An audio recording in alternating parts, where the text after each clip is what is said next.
So good evening, everyone, and welcome to tonight's roundtable discussion on the recent work completed by Maine's Permanent Commission on the status of racial, indigenous, and tribal populations. Our discussion tonight is part of a series of virtual roundtable discussions hosted by the Maine Democratic Party. I want to thank you all for joining us. My name is Rachel Talbot Ross, and I represent House District 40, which is part of Portland in the Maine State Legislature. I also proudly serve as the chair of the commission, and it is in that role that I join you this evening. I will also serve as tonight's moderator.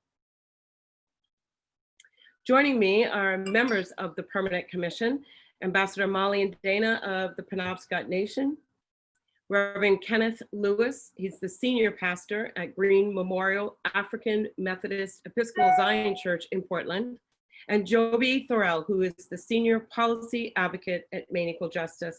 Grateful to each one of you for joining us here tonight.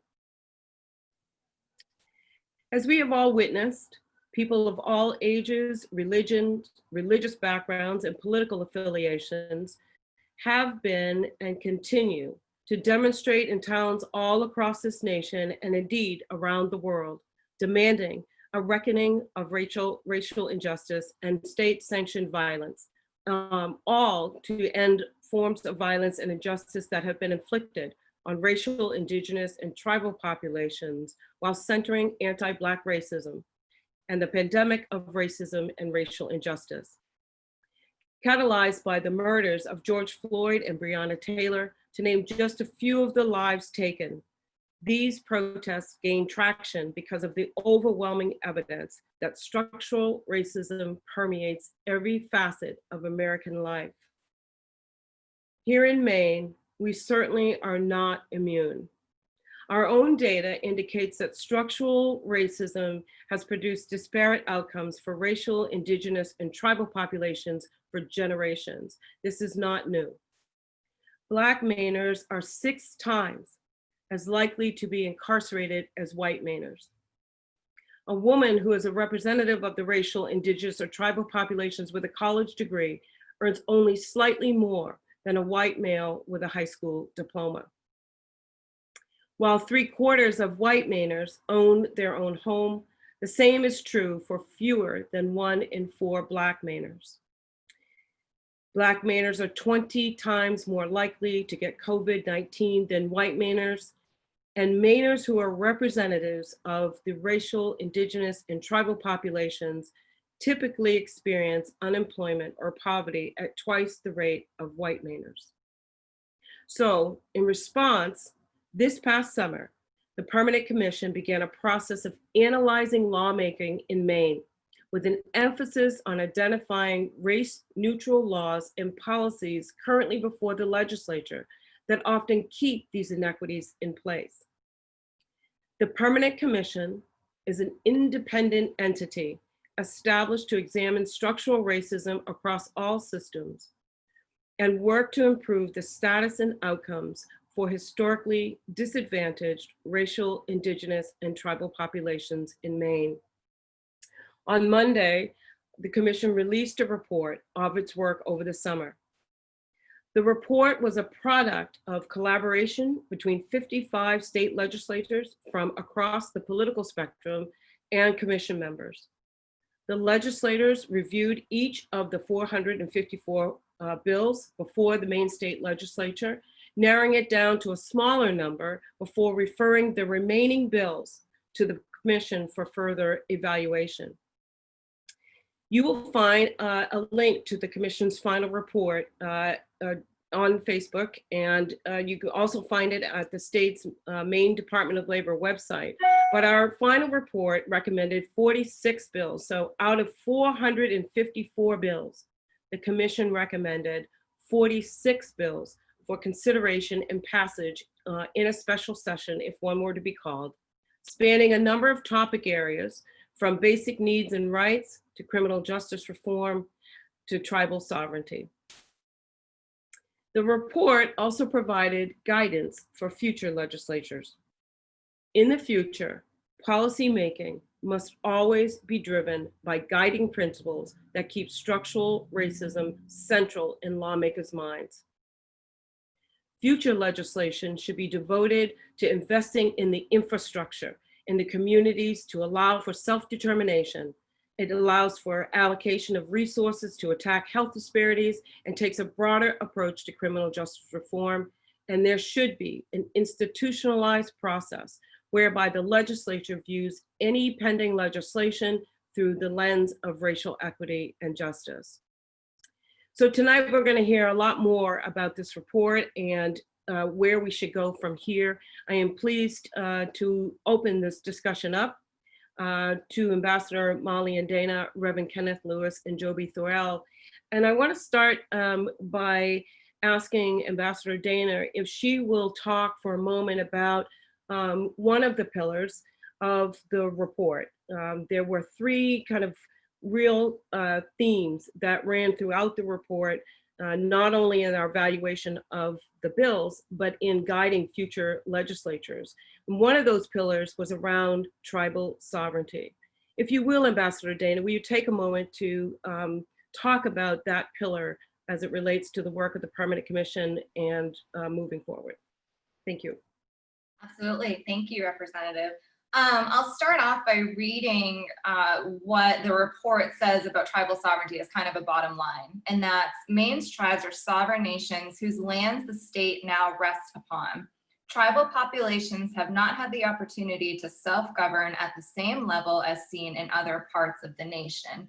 And I think that really beautifully sums up kind of the very essence of the struggle of the tribes in Maine. We did enter into a land claim settlement agreement in 1980. It was supposed to be a living document able to be amended and grow with the time and the changing needs of the tribe. It was never the intent of the tribes to sign away any rights as federally recognized tribal nations. And it was certainly never the intent of the tribes to be treated like municipalities or wards of the state. Over time, these past 40 years, we've seen this document used time and time again to really keep the tribes under the thumb of the state in many ways, not afford us access to federally beneficial acts that every other tribe in the country, even some under similar agreements, have access to. So I think that my work on this commission was very important to me, because I got to really reflect on some of the work that we've done in the legislature over the past couple of years in regards to the Settlement Act and kind of all the swirling things related to tribal sovereignty. We have some bills coming through the process that have to do with amending the Settlement Act in all areas of tension. And I think there's 22 total recommendations, different jurisdictional issues and just covering the gamut of problems that we've had with this act. So I was so happy to work on this commission, and I was so glad that my other commissioners really embraced tribal sovereignty as a pillar of this work. I think that the special thing about this commission is that it really unites us, but highlights the differences in all of our needs and communities. We are collectively the most vulnerable communities in Maine. And I think there's so much power in our voices coming together and also sending a message that we're not a monolith. We are all very unique entities, but the injustices, in this state really affect us all the most disproportionately, as we're seeing in the pandemic and so many things going on. So I really appreciate this work. Seeing the legislators working with us over the summer, we each got to chair a subcommittee looking at all these future bills. And I got to have some really great conversations with lawmakers about tribal sovereignty and racial inequity and so many things. And I really think we planted some seeds that will continue to grow. And I think a lot of these lawmakers hadn't ever had the chance to view legislation through a racial justice equity lens. And I think that it was so worthwhile and empowering. And I'm excited for the next phase of this. It's heavy work, but it's really good work. Thank you. Absolutely. Absolutely. Thank you very, very much, Ambassador Dana. I will come back and ask a couple of questions on how we can move tribal sovereignty forward like, in dealing with some of the other branches of government that the Permanent Commission advises. So thank you very, very much. I want to just change pace a little bit and talk with you, Reverend Lewis, about a second pillar of the work that we did. And that is around something I know you're very passionate about. And that is, while we are building an awareness and educating the public and legislators on the issues around systemic racism, the only way for that to move forward is through investment and resources that can be put in communities most impacted. Can you share with us and talk to us a little bit about that second pillar that guided our work? Sure. Thank you, Representative Talbot Ross. Ambassador Dana talked about seeds. We're an agrarian state, and sowing seeds with an expectation for harvest means that we expect to invest. We're looking for something in the future. It's important, I believe, that our report very much talks about the need for both financial and human resources to be allocated. I think the challenge becomes is that the systemic nature of racism in our state, in our country, requires some intentionality as it relates to combating it. And in order to do that, I think it's important that policymakers, lawmakers invest human capital as well as financial resources into working through some of these issues. And so if we talk about investing in combating health disparities, it requires an investment in preventative health related work. If we're talking about creating economic activity, it requires investment, both public and private and non-for-profit investment in people, process, and technologies, so that the practices that have brought us to this point in time are not those practices that carry us into the future. It's very important that our legislature and our policymakers understand that when making policy and crafting legislation, that they have to resource towards outcomes. And we have to invest resources, people, staff, monies, grants, whatever it might be, in order to make things happen. There are human resources in every one of these vulnerable communities who have intellectual capital, but don't have access to financial capital in order to help build the kind of sustainability that's needed. And so the Permanent Commission speaks very succinctly about those particular issues. On page 15 in our report, we talk about policy not being race neutral, because when it's race neutral, it's racist sustaining. You know, being aware is not enough. I mean, the report speaks very clearly to these particular issues. And without the resources required to collect data, data-driven decision-making, data-driven policy-making is something that has to happen in order for this work to go forward. And so from an investment standpoint, from a sowing of seeds standpoint, an expectation of harvest standpoint, we need to till the soil, right? And we need to make sure that everyone is participating in this great work. Now, some don't have time, but some have talent. Some don't have talent, but some have treasure. And so it's important, I believe, that in order to carry this work forward so it's sustainable, that there must be investment from government, investment from corporations, investment from foundations, investment from people resources, if we expect to have the outcomes, that there would be a more just society, a more economically just society. And that's what I'm hoping as we move this work forward.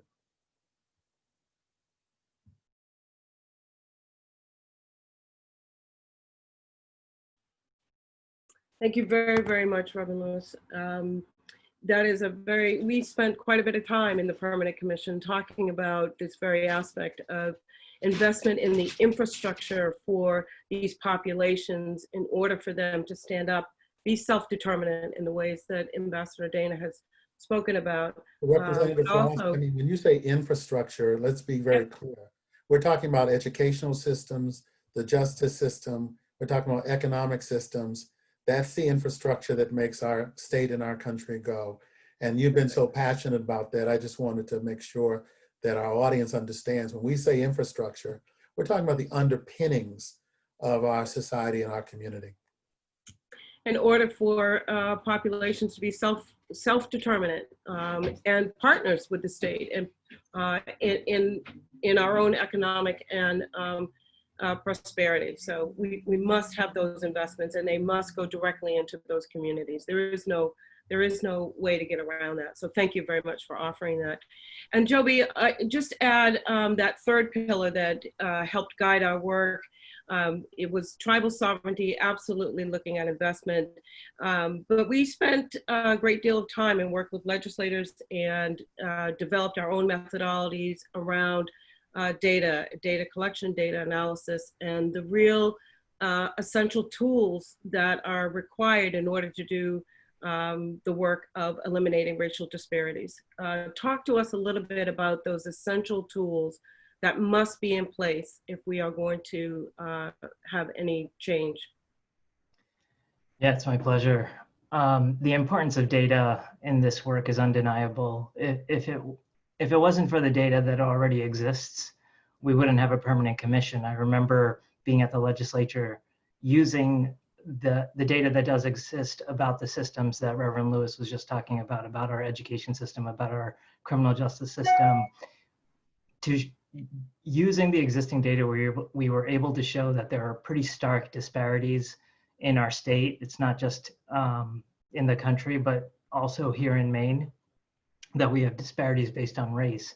And that's what catapulted the argument for the creation of the Permanent Commission, because not only did we have data showing the disparities, but we also are lacking a lot of data. And so part of the Permanent Commission's charge is to identify where data gaps lie and what data we need to collect as a state.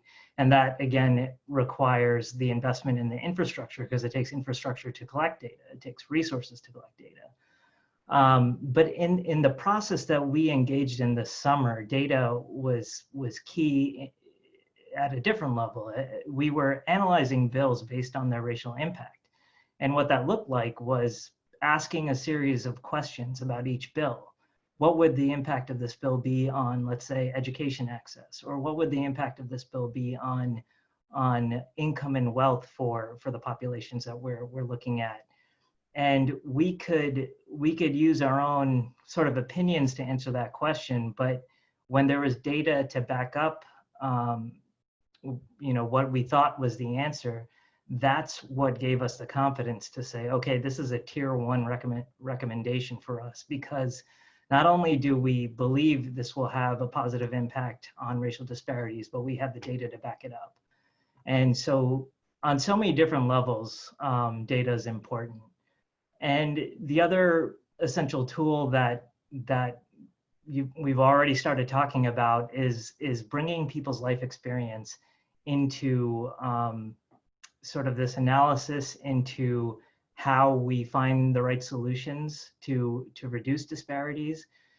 Early on, one of the first things we did as a commission was we sent a letter to the governor, and that was the first opportunity for us to really start thinking together as a group, like what are our beliefs? What do we want to say to the world? And in that case, it was to the governor. And one of the things that I feel like was really powerful for me was hearing from everyone that we all agree that the solutions to these incredibly hard issues are going to come from the communities that are impacted. The best solutions are going to come from them. They're the ones with the life experience. They're the ones with the most expertise. And they may not be policy wonks. They might not have the the infrastructure to collect the data that's needed, and that's where the state comes in. That's where other stakeholders around the state should come in, is to help build that infrastructure, to partner with them, to help the impacted communities identify what the solutions should be. That's just been a theme through our work ever since, and I'm sure it will continue to be so. Thank you very much. So I hope that those listening and watching really get a good sense of where the Permanent Commission began its work. The state legislature had over 2,000 bills that it considered. The Permanent Commission took a look at 454 that were still before the legislature and did this deep analysis that Joby's talked about, holding up tribal sovereignty as a value, holding up the fact that investment, both financial and human resources, must be invested in the communities themselves in order for us to eliminate the systems that created the disproportionate outcomes, and the need for data collection, data analysis, the research that is required, along with lived experience, in order to make some changes in the way in which we live our lives here in Maine. So thank you all for really articulating those three pillars that drove the work. I do want to ask each of you a question, and I'll start back with Ambassador Dana around if you can just talk to us briefly about what is needed in the near future for all three branches of Maine state government, the legislature, the executive branch, and the judicial branch, to honor tribal sovereignty. I think in the immediate future, it is supporting these pieces of legislation. There was a task force pulled together with the tribal chiefs and leaders and lawmakers, and these recommendations that were drafted and put into these bills now are excellent solutions to the struggles over tribal sovereignty, and really do a lot to bring us in line with other tribes in the nation. And I think in a lot of our work right now, we are coming to the conclusion that governments and systems that we exist in need to start looking at things in an anti-racist way. It's one thing to be not racist, so not partaking in racism. It's another thing to actively fight racism and bring up policies and measures and things within your systems that actually fight racism and help groups that have been traumatized and oppressed. And I think that seeing the tribes as sovereign nations is being actively anti-racist, and that's where we need to get to. That's a steep learning curve, I think, for a lot, but I think about our stewardship of the lands and waters and how all of our tribal departments have done such a really excellent job with water quality and air quality, and seeing some of the discussions over these bills, and there's doubts about, if we had these jurisdictional changes, what the tribes may do. And I really think there needs to be an acknowledgement of the good work that the tribes have done, and what a good neighbor and partner that we've been, and moving beyond the fear of the tribes having equal rights. It's not even special rights, it's equal rights. And I think that anti-racist work applies to probably all of our report that we pulled together. And I'm really hopeful and thankful to you all that we're able to come at this united. Thank you. Absolutely. Absolutely. And as the Permanent Commission starts to realize its role in advising the other two branches of government, the judicial branch and the executive branch, I am really confident that we will be able to continue to honor tribal sovereignty as one of the core components of our work now and forevermore. So thank you, Ambassador Dana. Reverend Lewis, let's get back to talking about the resources and the investments that are needed. And I wonder if you just describe a few of the ways in which we need to think about this as the long-term gain, that the consistent investment that needs to be made, that this is not a one-time, appropriation, but talk to us about the sustainability factor, if you will, as it relates to resources. Sure. I mean, if we believe that racism has been baked in, we need to bake something new, which means we need to operate with a racial equity tool, right? And so I'll say criminal justice, economic justice, environmental justice, all of those types of things have to be looked at through a racial equity tool that focuses on community engagement, analysis, and strategies. An implementation plan that identifies and absolutely, unequivocally funds those organizations that are advancing the work. And so as future legislatures come together to do this work, and the administration implements policy, this racial equity tool ought to allocate funding and resources on a continuous basis. So it was not a one-time shot that got us to where we are today. And so I think a continuous reinvestment of time and talent and treasure is required. So there's some asset assessment that needs to take place. We need to identify those communities that had been disadvantaged and listen and learn from the lived experience, and then apply that to ongoing policy and legislation. And we have to put money back into these communities and continue to put money back into these communities with clear outcomes. And so the key is, from an implementation standpoint, when data is collected and outcomes are articulated, then we see that we've had a good investment. And I think that every single year, every single opportunity, every single piece of legislation should go through that lens and provide the necessary allocation. I would also say this, and I'll stop. I think there's a tremendous opportunity in this season that we're in, and I just hope it's not a season, because seasons change, when you have government, not-for-profit corporations, and foundations all looking at this. I think the Permanent Commission should be funded.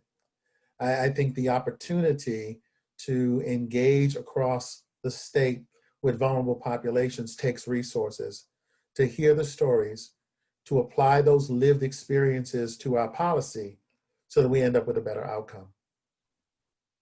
Absolutely, absolutely. Thank you for bringing the totality of what needs to happen and articulating that really well. Thank you, Reverend Lewis. Joby, you've been speaking about this for quite a long time, and about the importance for the Permanent Commission to not only move these analytical tools forward in our work, and then hopefully in the other bodies of government.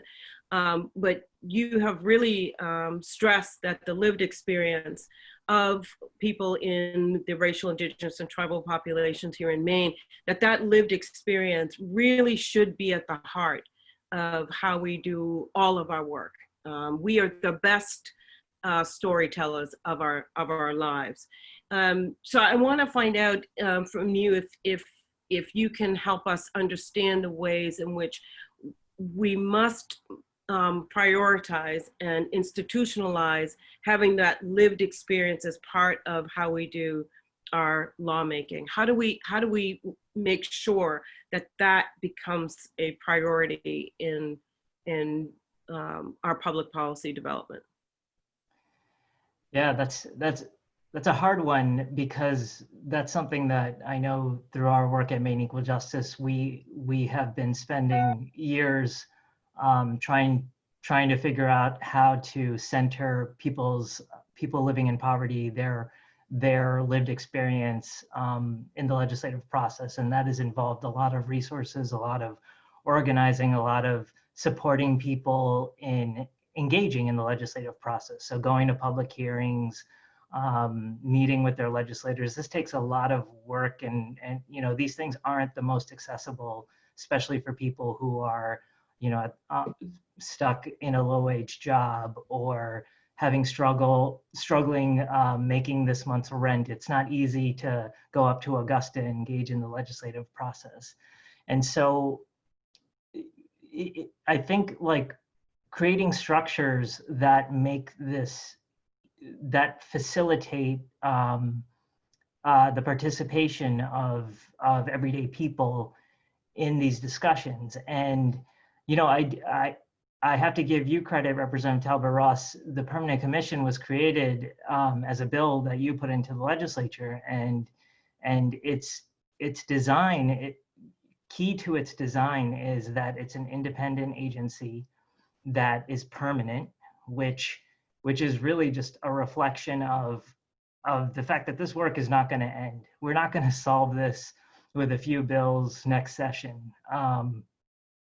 A lot of these issues have been around since before Maine was a state, since before America was a country. So this commission is going to need to be around for a long time. And so thank you for making this a permanent commission, you and your fellow legislators.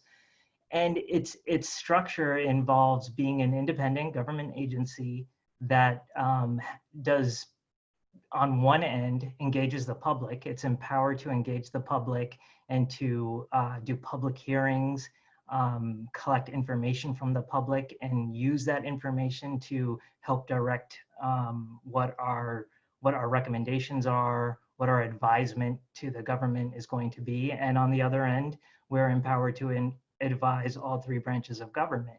So I think using a structure like the Permanent Commission, and I guess to Reverend Lewis's point, if the commission is funded, then we can very effectively, or more effectively, be a conduit for the lived experience of people in different communities. And we just put out a report. It involves recommendations to the legislature. We are required to do a report to at least one report to the legislature every year. We can also do similar reports to the governor, to the judicial branch. So I think the Permanent Commission can serve as such a conduit. I think beyond that, I think that there are, we're not the only commission. There are other commissions and other task forces, like Ambassador Dana mentioned earlier. And if we ensure that representatives, community leaders from Black, Indigenous, and other communities of color are appointed to, I mean, I don't see why they wouldn't be appointed to every commission. I mean, there are disparities across the socioeconomic spectrum, across all the different systems within our state. And so ensuring that there's some representation on these official government entities, so that at least there's some representation from those communities and those voices are at the table, essentially. I think that's another way to institutionalize this idea of centering people's life experiences. And then the last thing I'll say on this is, I think ultimately we need more people of color in positions of power. Representative Talbot Ross is the only Black woman legislator. Representative Craig Hickman is termed out. We need more representation in the legislature, in the executive branch, through the different agencies that administer our laws, et cetera. And I think that is a very powerful way to bring some lived experience at the highest levels. If I could just add in, I think Please. in order to advance this cause, we also need to understand the power of partnership, statewide partnership, and the need for individuals and institutions to say yes, Yeah. to build the kind of coalition that's required to move mountains. And I think Joby talks about this all the time. We have to really summon the strength to do the really hard work. And that doesn't fall only on people of racial, indigenous, and tribal experience. It requires all Mainers, as many Mainers as possible, to do this heavy lifting, because it's heavy lifting. And so I'm hopeful that individuals and institutions and corporations and our government organizations see the value, again, the investment value of this commission and this work. Because it will, I mean, Maine is supposed to lead the nation. As Maine goes, so goes the nation. So come on, Maine, let's go. Let's be an example for the rest of the nation of how we can take good intention and turn it into better policy. Take good intention and make fruitful investment. Have good intention and honor sovereignty. And so that's a challenge I think the commission will continue to push forward, and I'm hopeful. So thank you, Jody. Thank you. Well, thank you both. I want to give Ambassador Dana just another chance to kind of give some closing remarks or some closing thoughts around all of this. Sure, I think kind of a common thing I'm hearing from all of us is, you know, we have to get to a point in all branches of government and all positions of leadership really where we're trusting people of color, whether it's getting funds and resources right into these communities, listening to lived experiences, electing people of color into leadership positions and trusting them in cabinets and all these spaces. I think it's, you know, we're only going to realize true equality when we're treated as equals. Thinking about tribal sovereignty, it's all about, you know, we're striving for that government to government relationship instead of this ward of the state type situation that we've often found ourselves in. And I think a lot of the good work that we're doing really shows that we're up to the task. And like Reverend Lewis said, not just us here, but this falls on so many people to really ignite a whole lot of change. And I feel like we're off to a really great start. Thank you. Yeah, I just want to thank you all. I wanted to acknowledge Representative Tom Harnett is joining us tonight and asked in the chat about what happens to all of the work if the 129th is not called back into session. Do all of these bills just die? And work that he and many others have been leading around the disproportionate impact for farm workers and our migrant workers in our economy. So we've talked about this quite a bit, as all the work that went into analyzing 454 bills. Now that we've got a tier one, you know, priority bills, 26 bills that could actually have an impact on racial disparities and 20 that should be considered. Does anyone want to just answer the question about how we feel about what happens now with this work if the state legislature does not go back in for a special session, which, to be true to our audience, does not look like it will be possible? What now happens with all of this work, do you think? Well, from my perspective, I think from the, well, I should say from the commission's perspective, whether there's a session or not, we are committed to the focus of those bills that rose to tier one. And we would anticipate and expect that legislators who offered bills in the 129th that met our tier one criteria would come back to the 130th in some way, shape, or form. And in fact, that they would probably be even better than they were in the 129th because of the opportunity to take it through the racial equity lens and be more specific about how the impact would come about, who would be impacted, and ask those critical questions. So that's my sense.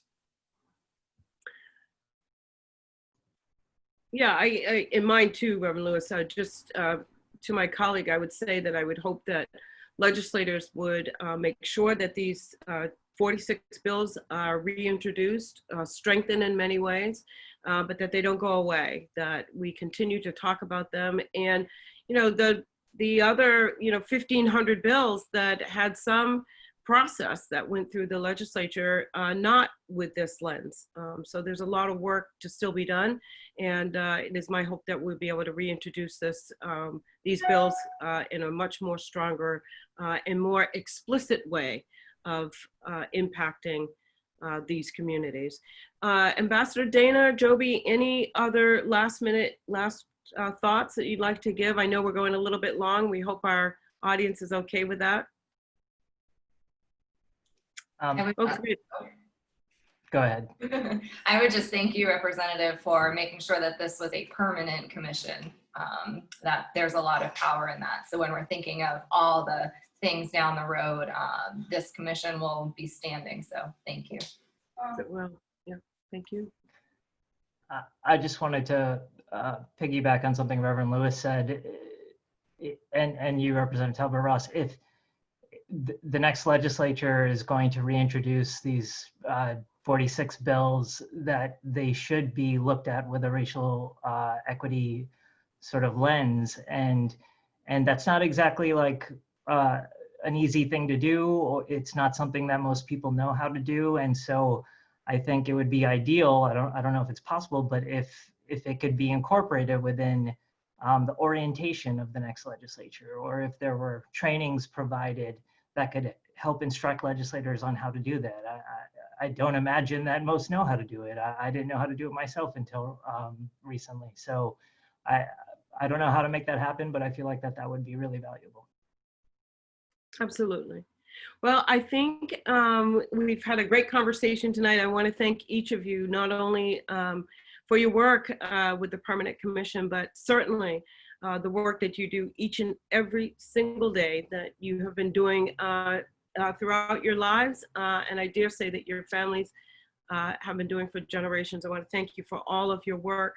And if you can find a copy of the report, if you go to the maine.gov website and go to the Department of Labor, you should be able to find a copy of the report. We truly appreciate your time this evening, and want to thank the Maine Democratic Party for giving us the opportunity to talk about the work. And we hope to see you in Augusta and in the streets, because we certainly, this is not a sprint, as Reverend Lewis and Joby and Ambassador Dana have all spoken very eloquently about tonight. We really have a lot of work to do, and we are in it for the long haul. This is, we need everybody on board to do it. So thank you so very, very much for joining us tonight, and vote, go and vote. Thank you.